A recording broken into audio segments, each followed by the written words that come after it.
Aku berlindung kepada Buddha. Aku berlindung pada ajaran kebenaran Dhamma. Aku berlindung kepada Arya Sangga. Tiada perlindungan lain bagiku, Buddhalah sesungguhnya pelindungku. Tiada perlindungan lain bagiku, ajaran kebenaran Dhammalah sesungguhnya pelindungku. Tiada perlindungan lain bagiku, Arya Sanggalah sesungguhnya pelindungku. Semoga dengan kesungguhan pernyataan kebenaran ini, kita semua mendapatkan kejayaan. Namo Sanghyang Adi Budaya, Namo Buddhaya. Para Romo Pandita, para upasaka, upasika, ibu bapak, serta saudara-saudari yang terkasih di dalam Dhamma. Pada kesempatan yang baik ini, kembali kita bersama-sama untuk belajar Dharma. Pada kesempatan yang baik ini, kita akan belajar tentang agama Buddha dan vegetarian. Atau lebih spesifiknya, kita akan membahas atau membicarakan apakah umat Buddha ini wajib atau tidak bervegetarian. Ini adalah satu pertanyaan yang klasik memang. Dan topik tentang vegetarian ini sangat kontradiktif. Ya, sangat sensitif. Atau bahasa kerennya itu sangat krusial sekali kalau kita berbicara masalah vegetarian ini. Karena di dalam agama Buddha sendiri ada beragam pandangan tentang makan daging ya, atau bervegetarian ini. Dan setiap pandangan mungkin benar dalam batasan tertentu. Tetapi pandangan-pandangan tersebut mungkin saja tidak bijaksana. Maka dalam hal ini kita harus mengesampingkan pandangan pribadi kita. Dan mari kita bersikap lebih terbuka untuk melihat pandangan yang disampaikan oleh Guru Buddha atau Sakyamuni Buddha yang ada di kitab suci Tripitaka. Kenapa? Karena hal ini penting agar kita tidak mengutamakan pandangan pribadi kita. Karena kita tahu bahwa Buddha adalah seorang tathagata yang telah sempurna pengetahuannya, atau beliau yang telah mengetahui atau yang telah melihat. Jadi ibu bapak serta saudara-saudari yang terkasih di dalam Dhamma, maka di sini yang menjadi referensi kita adalah Sutta dan Vinaya. Ya, Sutta dan Vinaya. Ini kan menjadi referensi kita.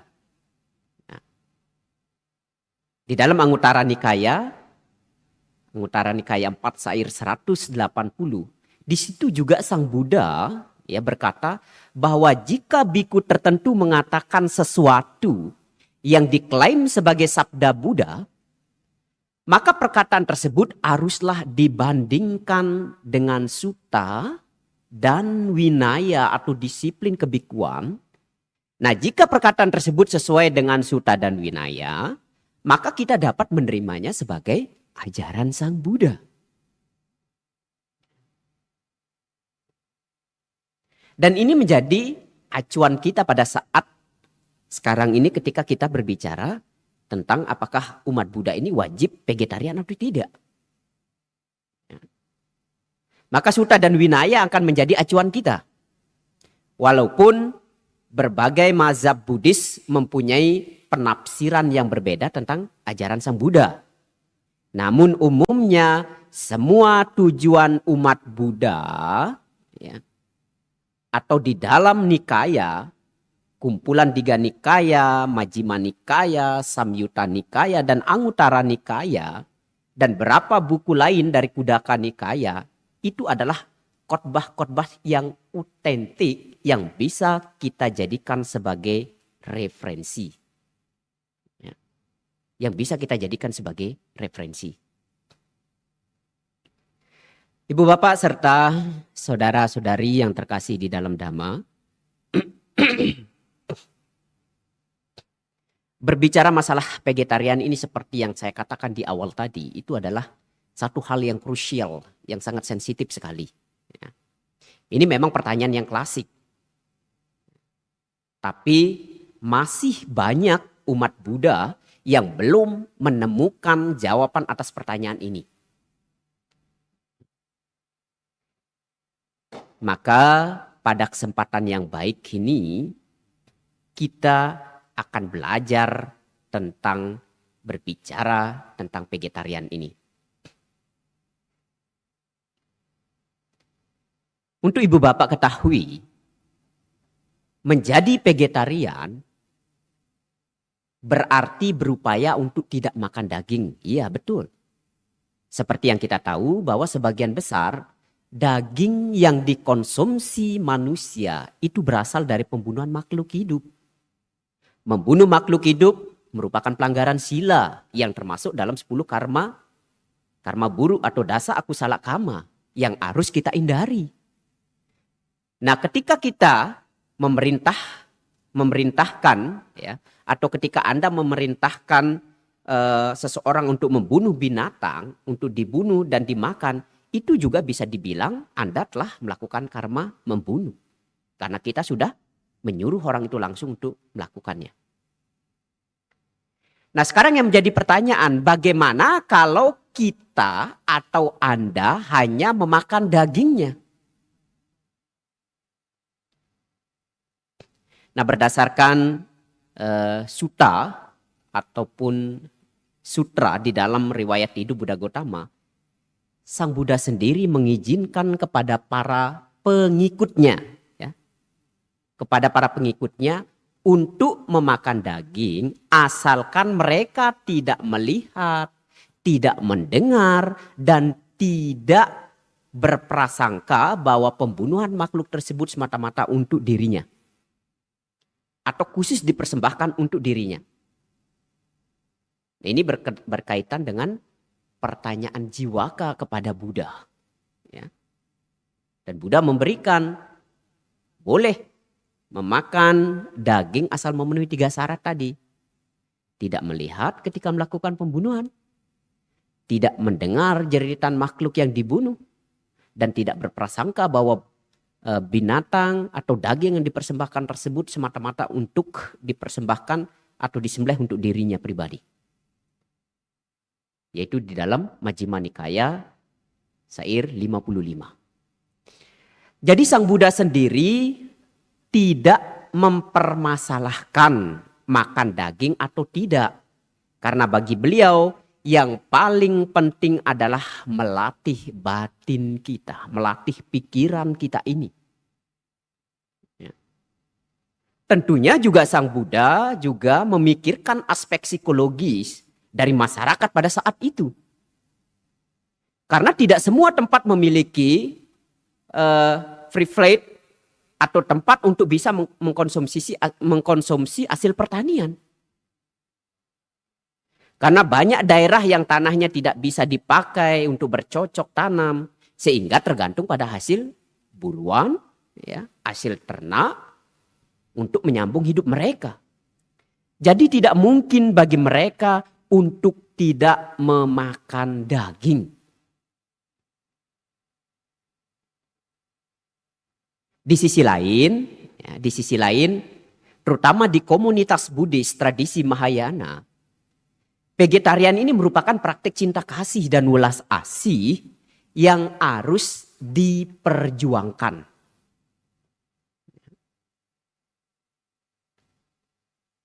Mengapa harus diperjuangkan?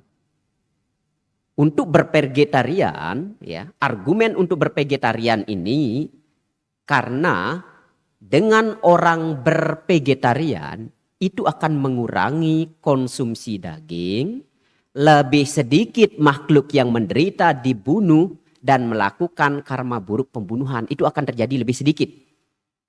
Kalau dengan konteks masa kini, dengan segala kemajuan teknologi pertanian dan distribusi barang, ada banyak pilihan makanan yang bisa diperoleh tanpa perlu membunuh. Jadi melatih diri untuk bervegetarian sangat mungkin untuk dilakukan. Sangat mungkin untuk dilakukan. Lalu pertanyaan berikutnya. Jadi yang benar itu, apakah umat Buddha itu harus vegetarian atau enggak?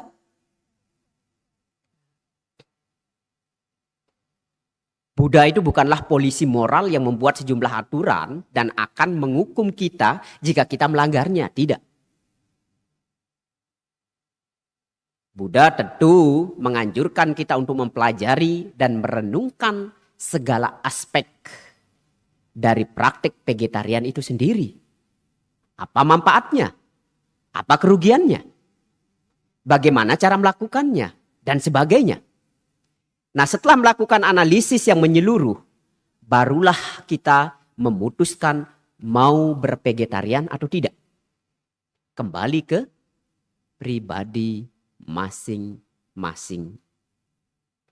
Kembali ke individu masing-masing. Karena vegetarian ini adalah pilihan, bukan kewajiban. Tetapi jika Anda mampu untuk melakukan vegetarian, mengapa tidak? Praktekkanlah hal itu sebagai wujud untuk mengembangkan welas asih.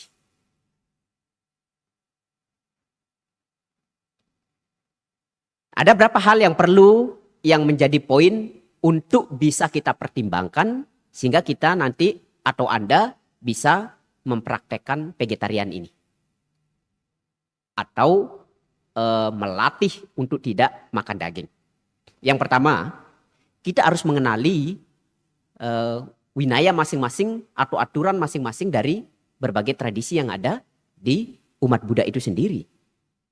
Nah, seperti yang kita ketahui, ada beberapa tradisi sangga yang memiliki peraturan yang berbeda. Ya, kita bisa mencari tahu tradisi mana saja yang wajib atau yang tidak wajib untuk bervegetarian ini. Kalau di Indonesia, Sangga Tradisi Mahayana memiliki aturan untuk vegetarian. Jadi saat Anda misalnya masuk ke wihara tradisi Mahayana, maka Anda tidak boleh membawa atau mempersembahkan makanan-makanan yang ada dagingnya. Apalagi mempersembahkan daging di altar atau memberikan persembahan dana makanan kepada para biku. Karena Anda tahu sendiri bahwa tradisi dalam Mahayana, terutama kalau di Indonesia ini, adalah vegetarian. Tetapi kalau Anda mengunjungi tradisi Theravada maupun Vajrayana, ya, karena mereka tidak diwajibkan untuk vegetarian, kecuali dalam momen-momen tertentu, maka Anda bisa mengundang atau mempersembahkan dana makanan tanpa harus menyajikan dana makanan berupa vegetarian. Ibu, bapak, serta saudara-saudari yang terkasih di dalam Dhamma, tetapi perlu Anda ketahui bahwa vegetarian ini memang bisa mengurangi kemelekatan terhadap makanan, sekaligus kita bisa melatih moralitas. Walaupun mungkin ini tidak diwajibkan, tetapi kita bisa mencoba. Sesekali, ya, kita bisa mencoba sesekali untuk praktek vegetarian ini. Misalnya, dengan mengambil sila Uposatha Mahayana. Anda bisa mengambil sila Uposatha Mahayana setiap Chue It Cap Go tanggal 1 kalender Cina bulan baru, atau Cap Go tanggal 15 di kalender Cina bulan purnama. Atau ketika hari-hari besar agama Buddha tertentu, Anda juga bisa mempraktekkan vegetarian ini. Nah, tujuan dari latihan ini kuncinya adalah untuk pengendalian diri. Ya. Misalnya Anda yang tadinya kalap ya atau serakah melihat makanan, kalau ada dagingnya, ada ayam bakarnya, ada ikan gorengnya, ada babi panggangnya, membuat Anda tergiur. Tetapi karena Anda harus berlatih berpuasa, bervegetarian di saat itu, ya, Anda cukup hanya memakan tahu, tempe, dan sayur. Nah, saat Anda berhasil untuk menahan diri, ini merupakan satu karma baik dan praktek moralitas yang sudah Anda lakukan melalui pengendalian makan makanan yang membuat memuaskan orang itu sendiri.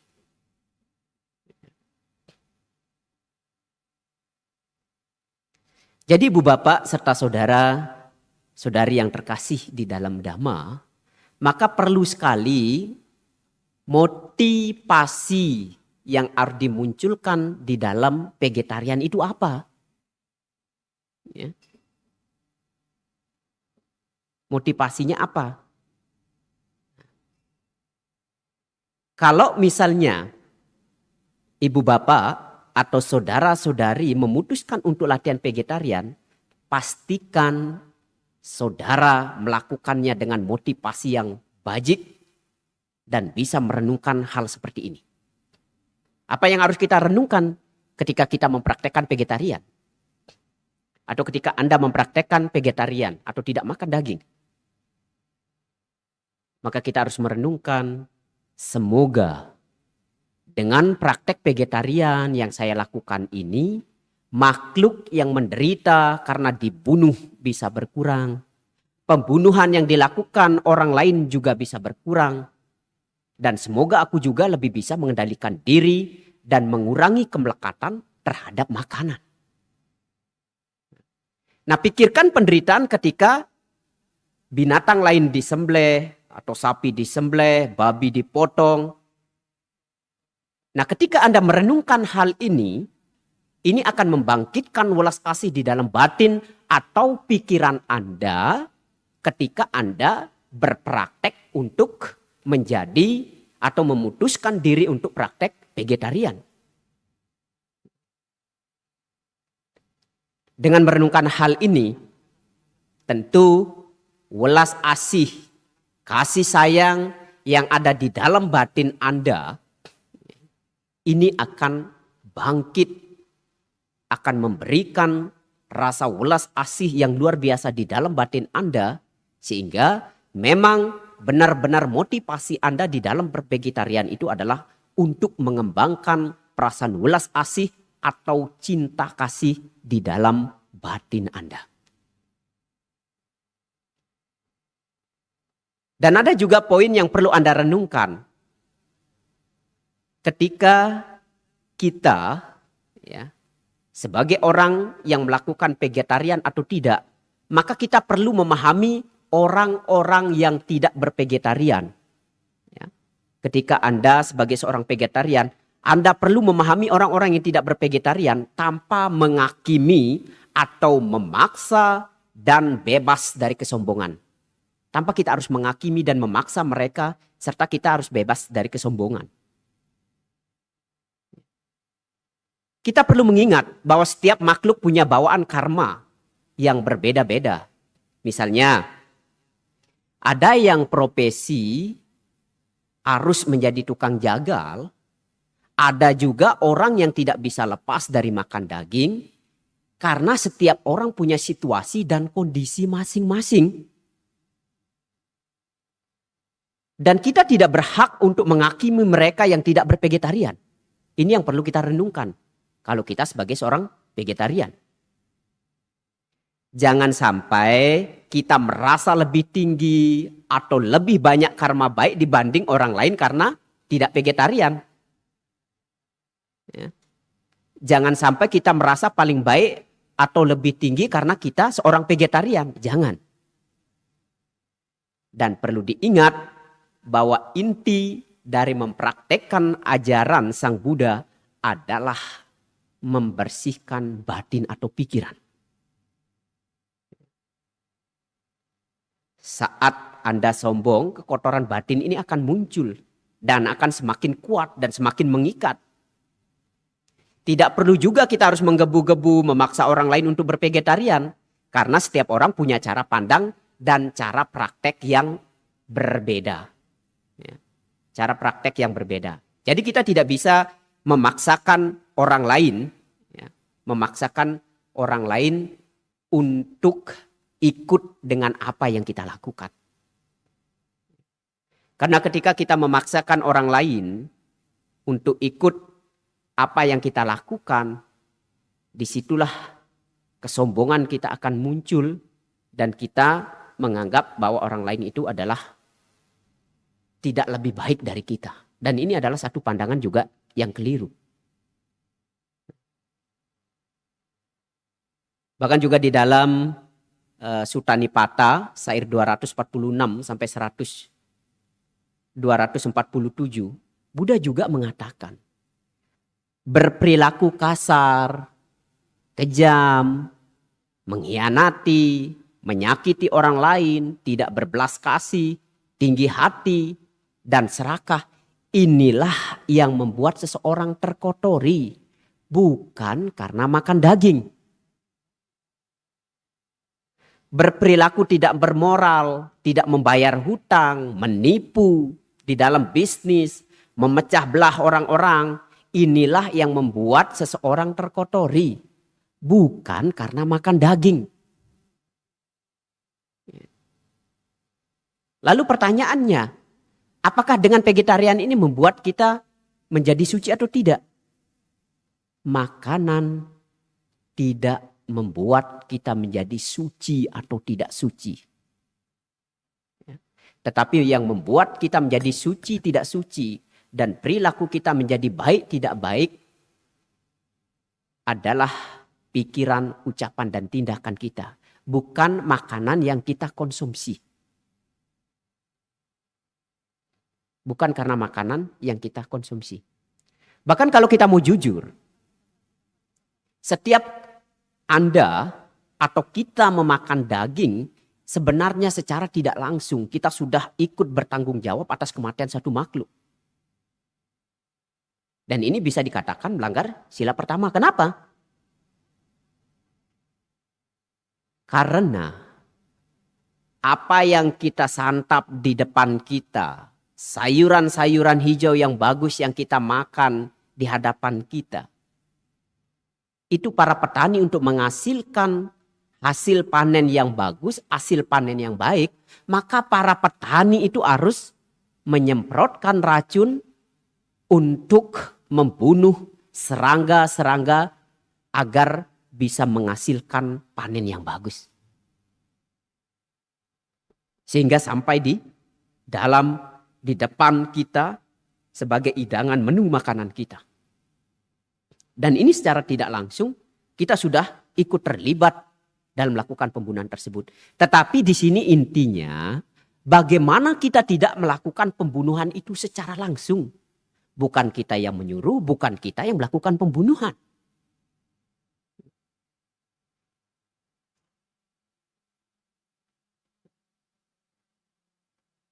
Ibu bapak serta saudara-saudari yang terkasih di dalam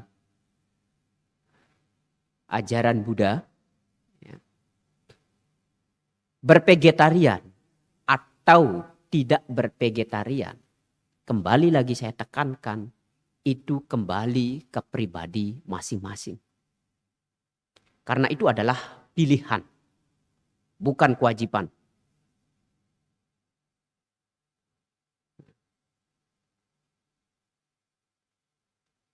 Itu adalah pilihan, bukan kewajiban. Jadi pada intinya Anda mau vegetarian ya, atau tidak, itu adalah terserah dari masing-masing pribadi. Ya. Tetapi saya juga menyarankan kepada ibu bapak, jika Anda memang mampu untuk praktek vegetarian, mengapa tidak? Anda juga bisa melakukannya. Anda bisa mempraktekkannya di dalam kehidupan sehari-hari Anda. Dan ini juga salah satu cara untuk mengendalikan diri di dalam hal menikmati kepuasan, menikmati makanan. Terkadang kan ada banyak ya, kita katakan ada orang atau banyak orang, mereka kalau nggak makan daging itu nggak bisa makan. Bahkan tidak bisa makan sayur sama sekali. Ya. Hanya bisa makan kalau ada dagingnya. Nah, bagi Anda yang seperti ini, jika mampu mempraktekkan vegetarian, ini kan sangat luar biasa sekali. Dan Anda tidak terikat atau tidak melekat terhadap makanan yang harus mengkonsumsi daging setiap hari.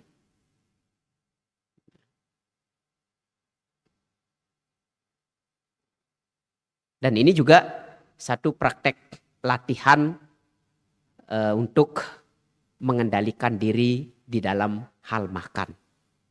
Tapi perlu diingat sekali lagi, mengkonsumsi makanan vegetarian atau tidak vegetarian ini tidak membuat orang menjadi suci. Ini yang perlu ditekankan, ya, tidak membuat orang menjadi suci. Ya. Tetapi ini adalah latihan untuk pengendalian makanan. Ya.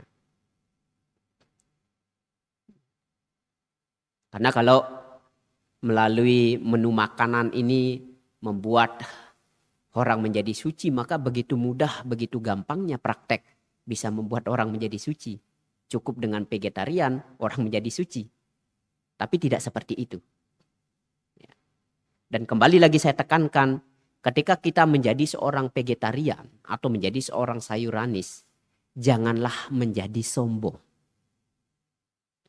Janganlah menjadi sombong dan janganlah merendahkan mereka yang tidak vegetarian. Justru ketika kita sombong, ketika kita merendahkan orang lain karena kita vegetarian, maka kita tidak jauh lebih baik dari mereka yang makan daging. Dan kalau dibandingkan mana yang lebih baik, mereka yang makan daging atau mereka yang vegetarian? Jelas orang yang makan daging tersebut jauh lebih baik ketimbang orang yang vegetarian tersebut. Karena mereka sombong dan menganggap rendah atau memandang rendah orang lain yang tidak bervegetarian. Sekali lagi saya tekankan, ibu bapak serta saudara, saudari yang terkasih di dalam Dhamma, bahwa vegetarian itu adalah pilihan, bukan kewajiban. Bukan kewajiban. Ya. Jadi Anda boleh, ya, Anda mau vegetarian ataupun Anda yang tidak bervegetarian, tidak jadi masalah. Tetapi bagaimana ketika Anda menjadi vegetarian atau tidak vegetarian, yang penting pikiran, ucapan, dan perilaku ini bisa dijaga, bisa dikendalikan dengan sebaik-baiknya.